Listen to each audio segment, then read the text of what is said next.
Kids! Grab your imaginary passports and your bags because today we're hopping on our magical train to meet someone very special, Ms Hana Baba.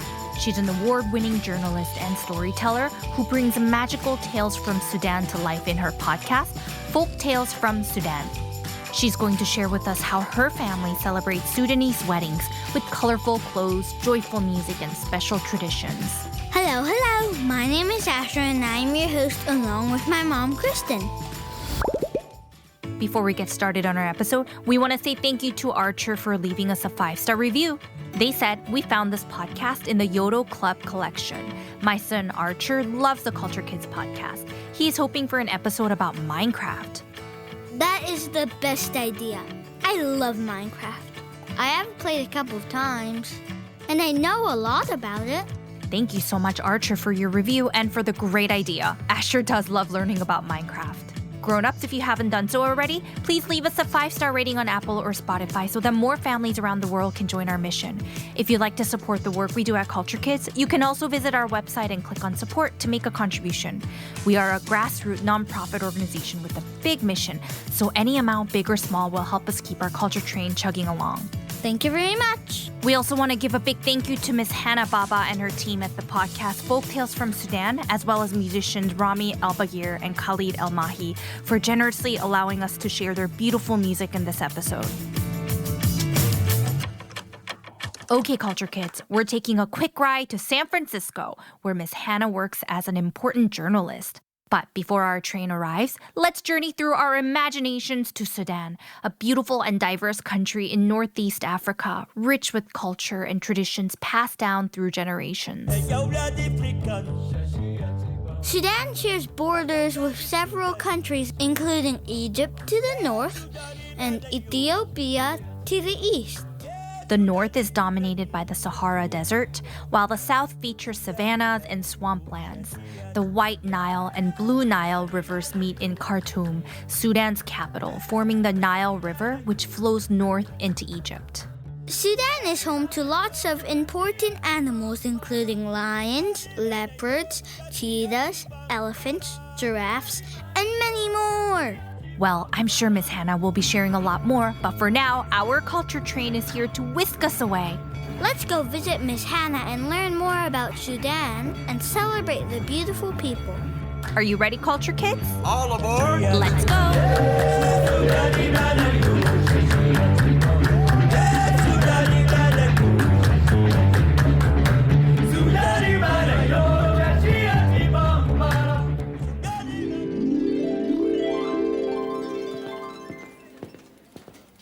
Wow, this place is serious and fancy.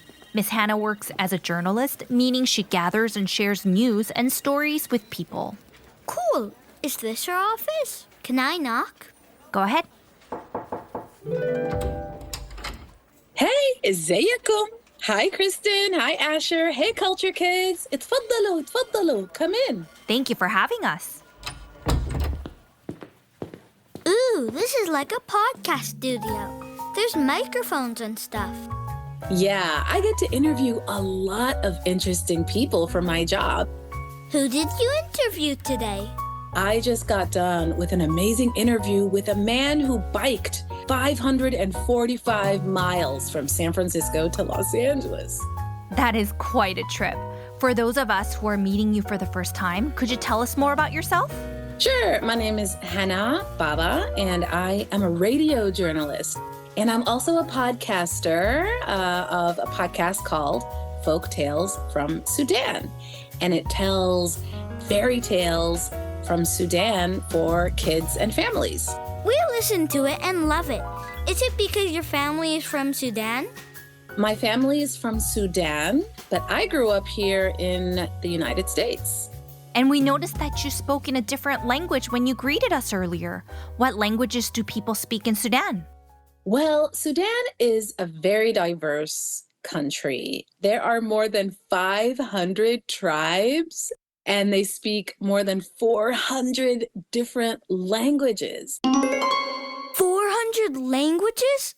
Yeah. The largest group is the people like me who speak Sudanese Arabic. Is that different from Arabic? So Sudanese Arabic is Arabic, but because Arabic traveled all over to different countries, it changed depending on where it ended up. And so it kind of mixed in with these traditional languages and turned into a bit of a language by itself. And Arabic as a language does have a written history going back about 2,300 years. It's the grandpa and grandma of languages. So what did you say when you greeted us? I said, Zeyacomb. Zeyacomb means, how's it going? Or hi. And then I said, itfaddalu, itfaddalu. And that means, come in, come in. So do you want to try saying hello with me? It's Zeyacomb. Zeyacomb. Zeyacomb. Zeyacomb, culture kids. Yes, that's right. Zeyacomb. So before we hopped on our culture train, we learned where Sudan is and that it has lots of neighboring countries and a diverse landscape. Can you share more about what makes Sudan's geography so interesting? Sometimes we think about pyramids when we think of Egypt. Well, Sudan also has lots of pyramids and an ancient civilization of kings and queens. And it has a diverse landscape too. There's deserts in the north, and there's forests and jungles in the south, and there's beaches in the east with the Red Sea. I love it. That sounds very exciting and adventurous. I want to go visit. So, Asher, there is something that folks need to know about Sudan right now. It's a tough time. There's a lot of fighting happening right now, and a lot of people have had to leave their homes and go live in other countries to be safe. So lots of families, including some of mine and folks that I know, now they have to live somewhere else until it's safe to go back to Sudan. I'm sad to hear that. I hope they're okay. But you know, a lot of people are helping right now. Helping families, whether inside Sudan or outside of Sudan. There are a lot of kind, good people that are helping. And you know what? We can help too. And you can help too. Like me? How can I help? So some things we can do is draw and create art that we can share in Sudanese communities wherever you live. That's cool. I can do that. And another thing that you can do is just to learn more about Sudan and its people, how they live. So learning about people's culture is just a great way to help them too. It connects us. We all learn about each other, and it helps us care more about each other. And when we all care more about each other, it's just a better world. Like we always say, you are never too small or too young to help people. Learning about how our friends celebrate different holidays or the food they eat not only makes our life more colorful and full of new adventures, but it helps us understand our neighbors so we can all help each other when we need a friend. Because everyone needs a friend. Says we're going to learn about how your family celebrates weddings. I've been to some weddings. Some are like crazy fun because you get to eat a bunch of cake. Yeah, I think it's safe to assume that almost every wedding in every culture involves some sweets or cake. Woo! We'd love to know, what are some unique things about weddings in the region of Sudan your family is from? Ooh, there is a lot happening even before the wedding. Like what? Baking huge cakes? So the bride has a lot to do before the wedding. For a whole month, she does this tradition, and it's called dukhan. For a whole month?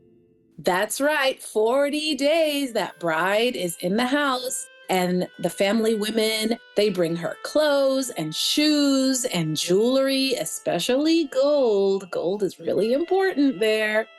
So all the bride's family women all pitch in to make special perfumes. Perfumes? Like the stuff that makes you smell fancy?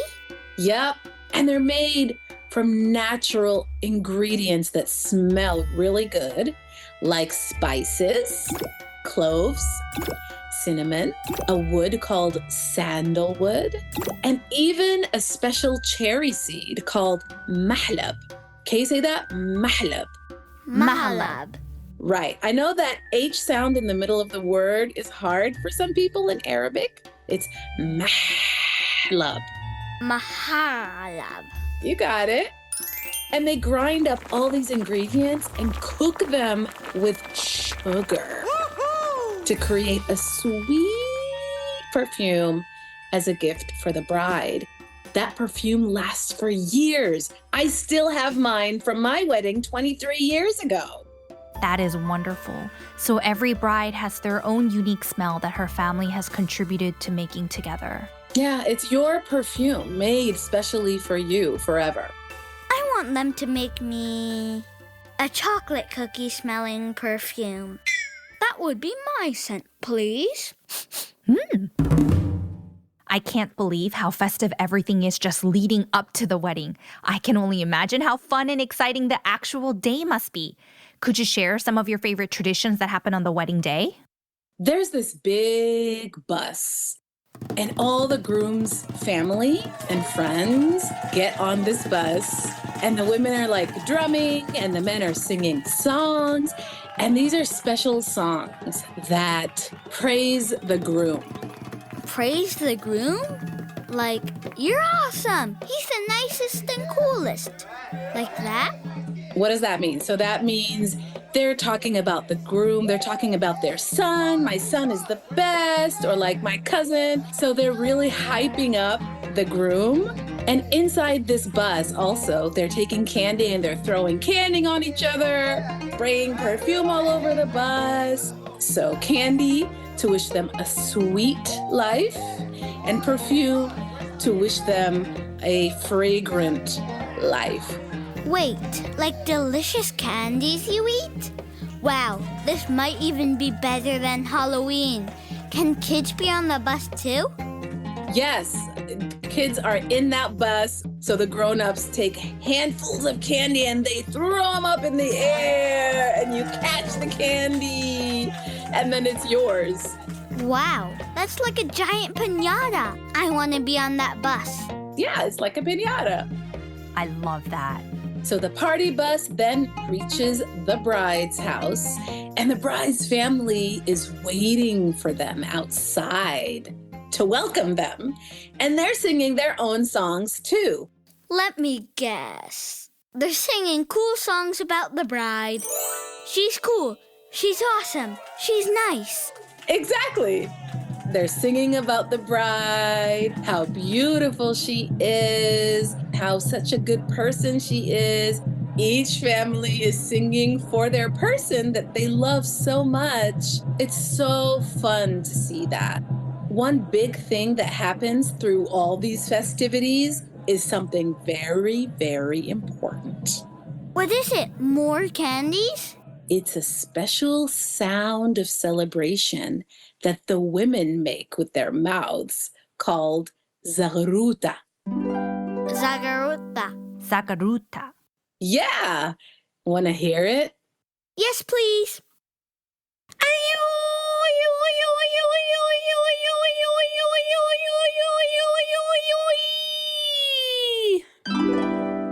Cool. How did you do that? It is kind of like a woo. I say that a lot. And it's just an expression of celebration and joy. As soon as it's almost time for the wedding, all the women just break out in this sound whenever they're feeling good. We love it. Every culture and language has its own special way of showing excitement, like shouting woohoo or yeah in the US or asa in Korea. These joyful sounds are different around the world, but they all mean the same thing. Something exciting is happening.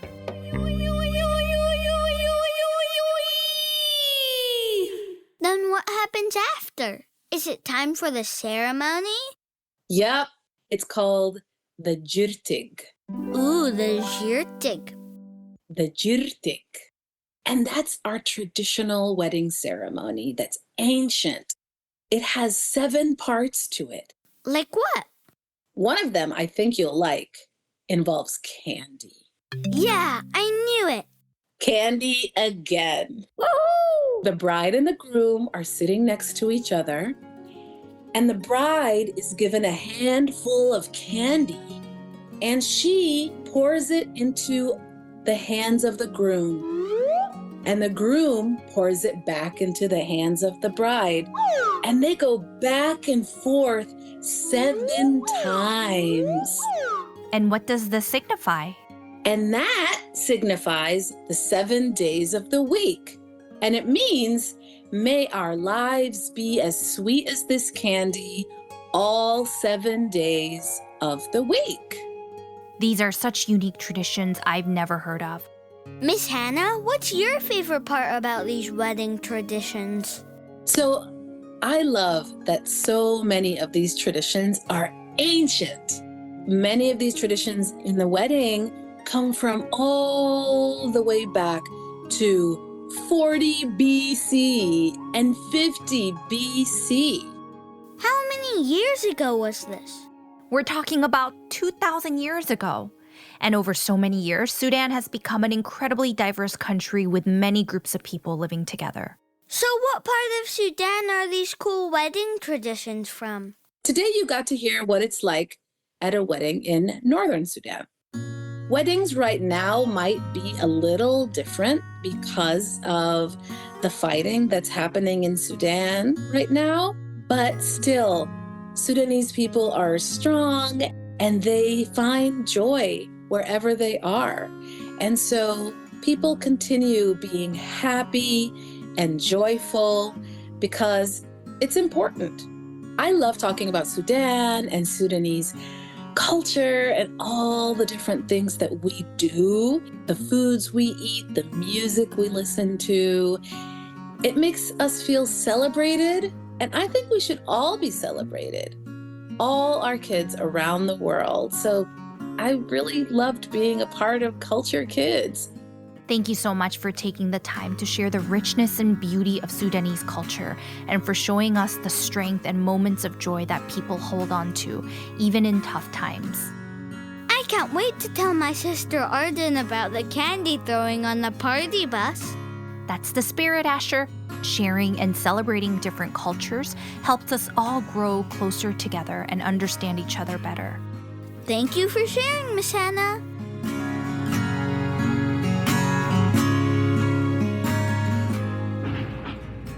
Well, it looks like our culture train is around the corner, so we better hop on to our next adventure. Before we go, do you have anything else you'd like to share with our families? And for the grown-ups, if you'd like to know more about Sudan and hear some Sudanese stories, please don't forget to visit me at Folktales from Sudan. But also just be curious and read about Sudan, get to know Sudanese people from wherever you see them on your social media.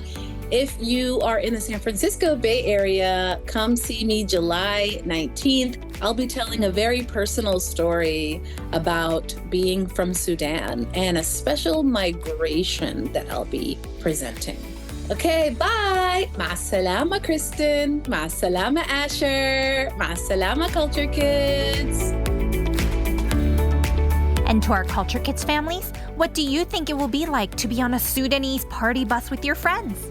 Would you throw the candies in the air, or would you try to catch them instead? We invite you to keep learning and exploring Sudan's diverse communities by listening to Ms Hana's podcast, Folktales from Sudan, and even learn a few phrases in Sudanese Arabic like we did today. Wherever you are, remember that learning about cultures around the world opens our hearts and helps us make new friends near and far, expanding our horizons in exciting ways. And we also invite you to check out the links under our show notes to see how your whole family can support the families in Sudan during this time. And lastly, always remember, you and your family are valued, welcomed, and celebrated exactly as you are, because every child belongs here at Culture Kids.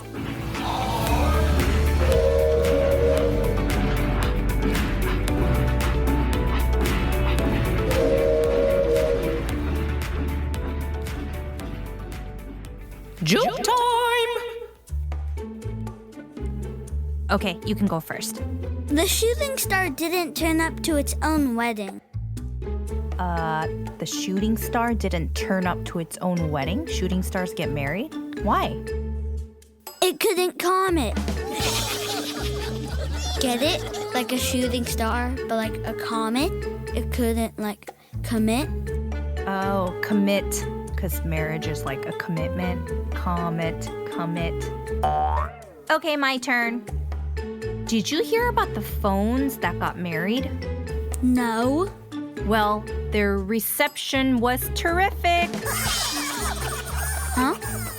Okay, so this might be a tricky one for our young audience, but you know how cell phones need reception to work? But in a wedding reception, it's kind of like, you know, the party after the ceremony. Oh, I get it.